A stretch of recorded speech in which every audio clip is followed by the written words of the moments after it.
Hello friends, welcome back or welcome to my channel if you've never been here before. My name is Bree and today we're going to be doing my wrap up for September 2025. Let's get into it. Okay, in September I read 18 books, which is pretty average for me. I listen to a lot of audiobooks. I have a lot of free time, so I get through a lot of books. But I had some really good ones and I had several just like ones, so it's kind of a mixed month for me. The first book I read was Love and Other Killers by Bren Weaver. This is kind of like a novella set after the events of the Ruinous Love trilogy, which personally wasn't my favorite series. I think I gave all of the books like 3.5 or 3 stars, so they were like solid books. I just wasn't obsessed with them as so many other people. But I want to read her new book because I think it's going to follow a character we met in that series. And so I thought maybe I should read this novella and see how it leads into this. And honestly, it was solid. I gave it 3 stars. Again, nothing amazing in my opinion, not my favorite, but I'm glad I read it because it did give a little tidbit about that character I was hoping it would. So I'm excited to see where that picks up in the next book. The next book I read was The Rom-Commers by Catherine Sinner. I apologize to everyone who I told that I was not a fan of Catherine Sinner. I rescinded my words. I was wrong because I read Hello Stranger, I don't know, like 2 years ago, and it just was, I hated it, to be honest. It wasn't even not a favorite. I hated it. I gave it 2 stars and I just thought, you know, maybe she's not for me. I don't know. But I've read several of her books now this year and I've really enjoyed a lot of them. But this is 5 stars. I absolutely ate this up. The audio was fantastic. I love the characters. I love the plot.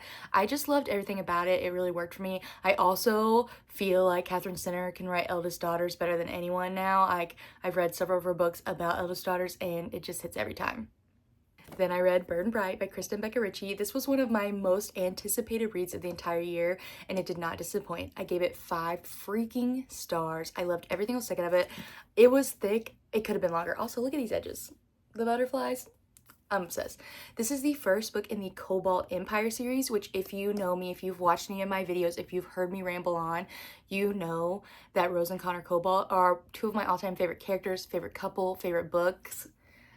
I just love them with my entire heart and soul, and so I could not wait for the spin-off book of their children's. And I'm obsessed with Charlie. Ever since I read the Like Us series, I've wanted him. I want him so bad. And so when this book came out and it was going to be Ben's story, I didn't know. However, I thought it was perfect. I think starting with Ben really set the scene, gave us tidbits into his relationship with all of the brothers, and really set up this new like mini world within the big world. I love the Charlie and Ben moments. I loved seeing Beckett as an older brother. Tom and Elliot were hilarious. I cannot wait. I also really love seeing Ben and Sanders' friendship. Even though it didn't get fully resolved, there was growth there and development. I loved it. It was so good. I could ramble on about it for hours. Amazing. The next book I read was Happiness for Beginners. I gave this 5 stars. I absolutely loved it. I think this and The Rom-Commers are tied for my favorite Catherine Sinner book. I just ate it up. The audio was fantastic. I can't wait to watch the movie. I listened to the audio by Elle Kemper. I say it's fantastic. It was really good, although sometimes Elle Kemper's voice got on my nerves just a little bit. But I love the story so much that I didn't care. However, I think Helen is written for the eldest daughters. Again, like I said in the first book and now in this one, like she just writes our experiences so well, in my opinion. I ate it up. I loved the like wilderness hiking setting. Just everything about it worked. It was so good. Also, I'm a sucker for an age gap. It just is what it is. Then we have Love Arranged by Lauren Asher. This is the final book in the Lakefront Billionaire series, and I ate it up.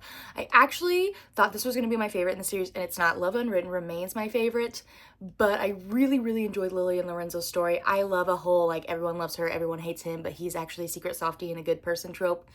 Not that that's an actual trope, but I made it one. It is. He was amazing. I do think there was a lot of back and forth in this book with like, oh, we're fake dating. No, we're a real couple. No, this is just gonna be fake because I don't trust you. No, it's real. No, it's just fake. And I was like, okay, like the first time it was impactful. The like 4th time I was like, I'm over it. Move on. But I still really enjoyed them both as characters. I love their like back and forth. I love the way that it showed their development across the ages, and I loved seeing Lorenzo like get a family that he deserved. I will also caveat that I wanted more resolution with the underlying plot of Lorenzo like seeking like not revenge really, but just like justice for his family. I felt like that didn't get any resolve at all, and there were a couple things like that that just were kind of left like not dealt with, in my opinion, which maybe the whole point was like that he's moved on and he doesn't need to deal with it, but I wanted it dealt with. And so but maybe that says more about me than the book. Anyway, 4 stars, a really good time. Then I reread the Briar U series. I've been doing rereads of all my favorite books this year, and it's just been such a good time, so I couldn't wait to get to this one. The first book is The Chase. This follows Summer and Fitzy, and Fitzy is Summer's brother's one of Summer's brother's really close friends. Summer is a fashion major. Fitzy is a nerd, video game designer, hockey player. I ate them up. I know a lot of people hate on them. I love them, and I don't care, and I ate it up. 5 stars. Then we have The Play, or just kidding. Then we have The Risk by Elle Kennedy. This is Jake and Brenna's story. This is my favorite book in the series and one of my favorite Elle Kennedy books, hands down. I love Jake and Brenna so much. I love the, coach's daughter, rival coach's daughter, forbidden love aspect of it. I love Jake Connolly with my entire soul. Brenna is hilarious. I love how fierce she is. Just everything about it worked for me.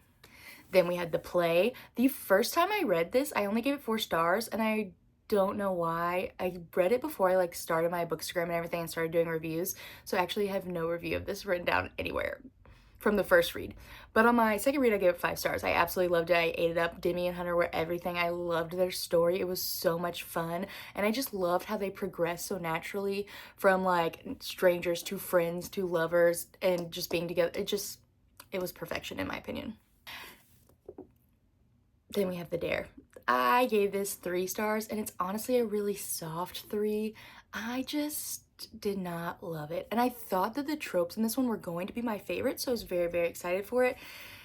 And it just did not work for me at all. I just really didn't like Taylor. I liked Connor. I liked his story. I thought the conflict in his backstory was kind of rushed, so it didn't feel as impactful. And the whole, I'm breaking up with you because I'm not good for you. Then they get back together. And then the other person's like, I'm breaking up with you because I'm not good. And I just was like, it just felt old and tired, and I just didn't dig it. But I loved all the found family moments. I loved seeing all the hockey players from the past. I loved the connection to The Risk. So there were things in there that worked. Just not a lot. Next, we have Wildcard by Elsie Silver. I gave this 5 stars. This is my favorite in the Rose Hill series. Honestly, as a whole, the Rose Hill series hasn't been my favorite. The first 2 books I gave really soft 3.5 to. I just didn't love the FMCs, and me personally, if I don't like an FMC, it's really hard for me to like the book. So I really struggled in those. And then Wildside I absolutely loved, which I know nobody likes because of the wrestling and they think it's the ick. I do not think it's the ick. I freaking love it. So I was really excited to go into this one because the momentum from Wildside was there for me, and I loved the tropes of this. Age gap, ex-boyfriend's dad, forbidden, forced proximity. But I think the real star of this show was all of the relationships that you weren't expecting to happen, like with Clyde and Bash and all these different things. It just really worked. I really loved Clyde as a side character. I thought his character development in this book was so great, and we got to see a different side of him. I loved Gwen. I just really loved everything about it. I thought it was a great conclusion to the series, and yeah, it just really worked for me. Then I read Beautiful Ugly by Alice Feeney. I listened to this on audio. I gave it 3 stars. It was okay. I definitely wouldn't rank it in my favorites by her. I was really bored in the middle, and then the twist at the end, I think I was so bored that I kind of lost paying attention, and then the twist didn't really make sense to me, so then I went back and re-listened, and it just was kind of a mess. But I loved the atmosphere. The ending did give me a little creepy feeling, so overall it was solid, and if I'd been more into the characters, maybe I would have cared more, but yeah, 3 stars. Then we have The Robin on the Oak Throne. This was one of my most anticipated reads because I loved The Wren in the Holly Library. I gave it 5 stars. This was just a no. I gave it 2 stars, and I honestly hated almost every second of it. I felt like there was so much unnecessary smut, and the plot was all over the place, and things weren't connecting. And also, she was admitting she was in love with Graves, and then talking about her soulmate and talking about finding other people attractive, and it was just really weird to me and made me not care about their love because obviously it was very superficial. And then the ending just made me really mad, and I hated it, every single second of it. It's definitely a no for me. Then we have Hat Trick by Chelsea Curto. I was very, very excited for this book, and I hated it. Again, 2 stars. I personally think I just am so over the whole I hate men, down with the patriarchy, and then I'm gonna fall in love with a man thing, because it's just I don't I'm reading romance books because I want romance and I want to fall in love with the man. So if the FMC is just preaching at me the entire time about how much she hates men, it just gets really old. And I just, yeah, this whole book felt like preaching to me. I was getting really annoyed. I just didn't care anymore. I was like, I want the romance. I don't care about how much she hates men, how much she hates the patriarchy, and how much of a jerk her boss is. Like, that sounds really awful, but it's just where it's at, because I feel like there's so many books now where it's just written like this, and I don't care. Like, I really, really don't. It's not fun for me to read about, and I want my books to be fun when I'm reading hockey romances. So, I just hated Lexi. I hated her so much. And Riley I really liked, but not enough to overcome my hate for Lexi. And I will say one of my favorite parts was the way that Riley's like rehabilitation and injury and everything was written. I thought that was written really well and handled really well, and I loved reading about that part. But that was it. I really don't know if I will be like rushing to pick up the rest of the books because I hated this one so much. I read The Housemaid. I gave this 3 stars. I really read this because I saw the trailer for the movie and I knew I was gonna watch the movie. So I was like, I have to read the book first. And so many of my friends love this, gave it 5 stars. And I think because it had been so hyped up to me that I was really expecting to love it, and I just didn't. It was still solid, the twist still got me, but I feel like I honestly hated every single character so much that I didn't even really like care about the twist or feel bad for the people that that sounds really awful, because you know the twist was crazy and what happened was terrible, but also I just thought all of the characters sucked and were terrible people. So it was 3 stars for me. Just is what it is. Then I read Thief of Night by Holly Black. This is the second book in her Charlatan series. It's her first adult series, and the first book I gave 4 stars. I really, really enjoyed. However, it came out like 3-4 years ago, so it's been forever since I read it, and I didn't do a reread, so part of that's probably on me, because if I had done a reread maybe leading into it, I would have been more like remembering everything. But I did read over my book review and like my notes from it, so like I had a good idea. It just wasn't like super fresh. And it was a no, guys. I gave this 2 stars. I'm really disappointed in it because I wanted to love it so much, because Holly Black's one of my favorite fantasy writers. I think she does amazing world building and character development, and it just didn't feel like that was here. I was really confused with the plot. I didn't really care about the characters. It felt like everything was happening and nothing was happening at the same time, and by the end I was just ready for it to be done. So 2 stars for me. Then I read the first 3 books of the Ward Sisters series by Carla Sorensen. This is technically a spin-off of the Washington Wolf series, and in my last wrap-up I talked about that series, and the last book, which was The Marriage Effect, followed Logan, who had taken guardianship of his 4 younger sisters, and so now this is like 10-ish so years later, 12, I don't know, something like that, and it follows each of the individual sisters' lives as adults and them falling in love. And I really loved being back in this world. I loved Logan and Paige, and seeing them now as like older parent figures was so much fun. The first book follows Molly and Noah. This is focused. I gave this 4 stars.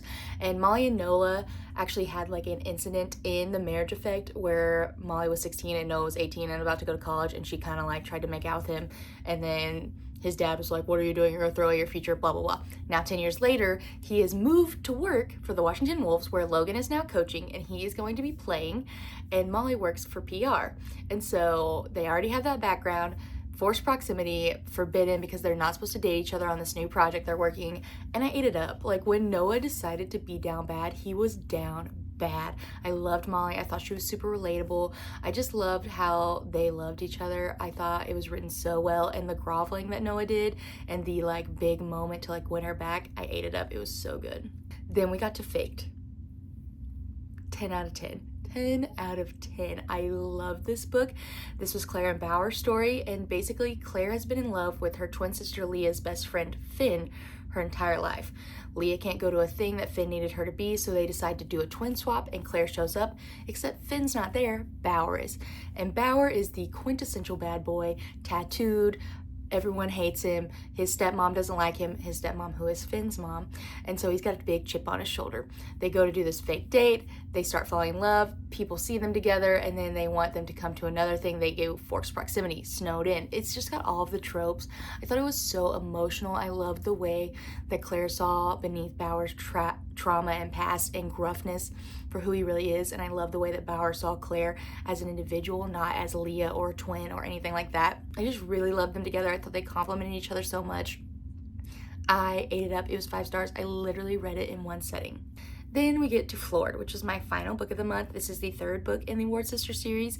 This follows Leah, who has moved to England for a semester abroad, and she gets pregnant by Jude McAllister, who's a famous soccer player. I gave this 3 stars. It was really solid. I enjoyed it. It just was not as good as the first 2 books for me. I didn't really like Leah. I thought she was a little annoying. I liked Jude, but I wanted more for him. And I feel like this book had a lot of moving pieces with the pregnancy and Jude's, hurt from his family and Leah trying to become her own person and all these different things that it was so short. They weren't fully fleshed out for me and I needed more for a resolution. That's why this is only a 3-star. I still really enjoyed it. I just really needed more for all of the things that the story was trying to do. But each of these books, Focus, Fict, Floored, they're all less than 300 pages. They're on Kindle Unlimited. They're super bingeable and a super good time. And I plan to start the next book, which is Isabel's story, soon, and that's my most anticipated. Overall, they were all really good and a super fun sports romance if you want to read them. Carla Sorenson's books, they're just an easy, fun romance time, and I recommend them every single time. And that is every single book that I read this month. I had some really, really good ones. I think my favorites would probably be Burn Bright, followed closely by Wildcard, but Burn Bright takes the cake. I love that book so much. Let me know what you read this month, if you've read any of the books that I read and what you thought. Don't forget to like, comment, subscribe, and I will see you guys soon.